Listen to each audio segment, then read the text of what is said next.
بسم اللہ الرحمن الرحیم، الحمدللہ والصلاۃ علی رسول اللہ۔ جی آج میں آپ کو بتانے لگا ہوں کہ مفعول بہ، اس میں ہی ضمیر کا مرجع کون ہے؟ ہدایت النام میں عبارت ہے لا بد لہو،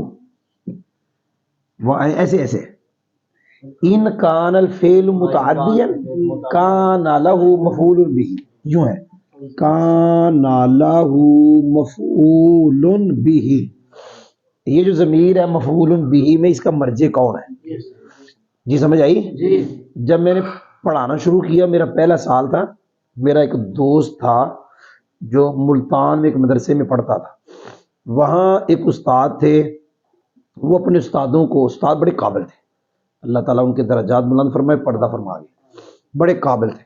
وہ اپنے استادوں کو بتاتا تھا کہ میرا ایک دوست لاہور میں رہتا ہے، میں لاہور میں تھا اس وقت، اور کہتا تھا اس کو نحو کا بڑا شوق ہے اور وہ میرے ساتھ بات بوت بھی کرتا ہے۔ تو اس کے استادوں نے اس کو کہا کہ اپنے اس دوست لاہور والے سے پوچھ، یعنی مجھ سے، کہ یہ بہ میں ہی ضمیر کا مرجع کون ہے؟ لیکن استادوں نے ساتھ کتاب کا نام بتا دیا کہ فلانی کتاب میں لکھا ہوا ہے۔ آپ کو سمجھ نہیں آئی؟ میں نے اس مدرسے میں لائبریری سے کتاب تلاش کی تو میں نے مرجع اس کا تلاش کر لیا۔ کوئی نہیں سمجھ آئی؟ آپ کو آئی نہیں؟ اصل میں عام طور پہ لفظ ہوتا ہے المفعول بہ، المفعول فی، المفعول ماؤ، المفعول لہو، مطلق میں ضمیر نہیں آتی۔ 5 مفعول ہیں، 5 میں سے 4 کے ساتھ ضمیر آتی ہے، المفعول بہ، المفعول فی، المفعول لہو، المفعول ماؤ، مفعول مطلق میں ضمیر نہیں آتی۔ کافیہ کی شرح ہے، اس کا نام ہے عصام علی الکافیہ، العصام علی الکافیہ، اس کے اندر ضمیر کا مرجع بتایا انہوں نے۔ المفعول بہ میں ضمیر کا مرجع کون ہے؟ کئی کہتے جی ضمیر کا مرجع وہ الف لام جو لذی کے معنی میں ہے، وہ پھر وہ کہتے ہیں کہ یہاں تو جان چھڑا لو گے، المفعول بہ میں یوں، المفعول بہ میں یوں کہہ کے ضمیر کا مرجع یہ الذی الف لام، کوئی نہیں سمجھ آئی؟ تو یہاں کیا کرو گے؟ کوئی نہیں سمجھ آئی؟ تم سمجھ نہیں آئی؟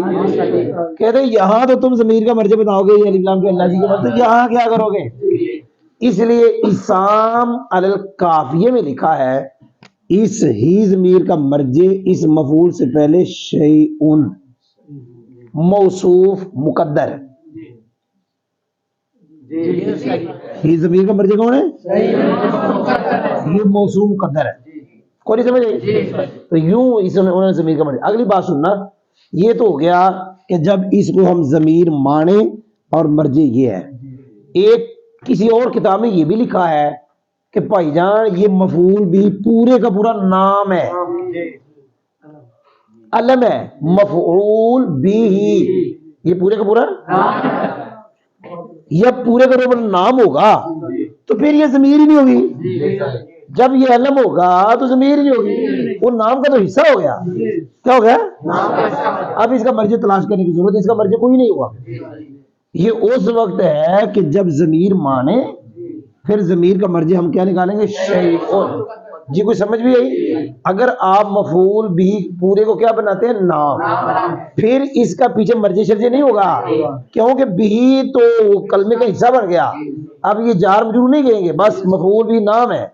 اب مفعول بھی میں نے اس کا نام رکھ دیا مفعول بھی، ابو جلال نظام الدین، کیا نام ہے اس کا؟ نجف الدین، اس کا نام رکھ دیتے جی مفعول بھی۔